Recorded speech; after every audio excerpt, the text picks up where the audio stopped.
Hi friends and welcome back to our channel K2 and Family. Today I'm going to show you a nice and simple and easy recipe which is known as Paneer Bhurji masala, and to do this recipe let's go and start it. And to start with Paneer Bhurji masala, first we're going to take some oil in a pan.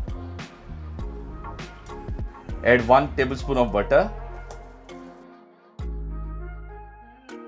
Now let's add 1 teaspoon of cumin seeds. 2 to 3 green chilies. Green chilies you can use according to your choice, the spiciness that you require. Now let's roast this for a minute. Now I'm going to add 2 finely chopped onions. I'm going to saute this for 2 minutes.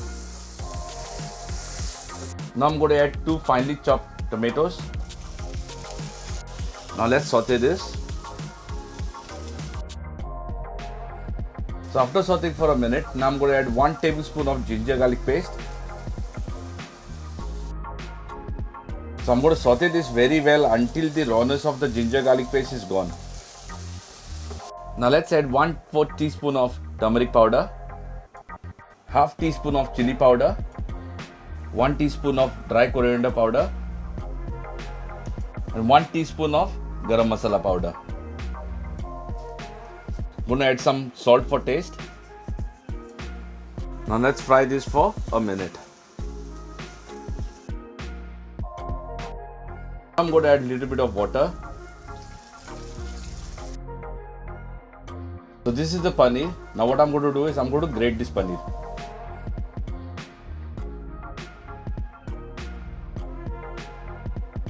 So guys, I've already used about 300 grams of paneer. So I'm going to mix this all well together.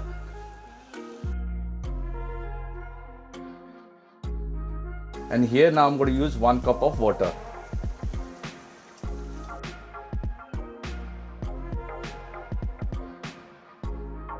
So here I've got a little bit of kasturi methi which I'm going to crush. It's a dry kasturi methi. Once you crush it, you got a powder like this. Just sprinkle on top. Add some finely chopped coriander. Now let's cover this until the paneer is cooked. So friends, our Paneer Bhurji masala is ready now. If you liked our recipe, please show us some love by liking, sharing and subscribing to our channel. Until then, stay safe, God bless you all, and my final word to say, adios.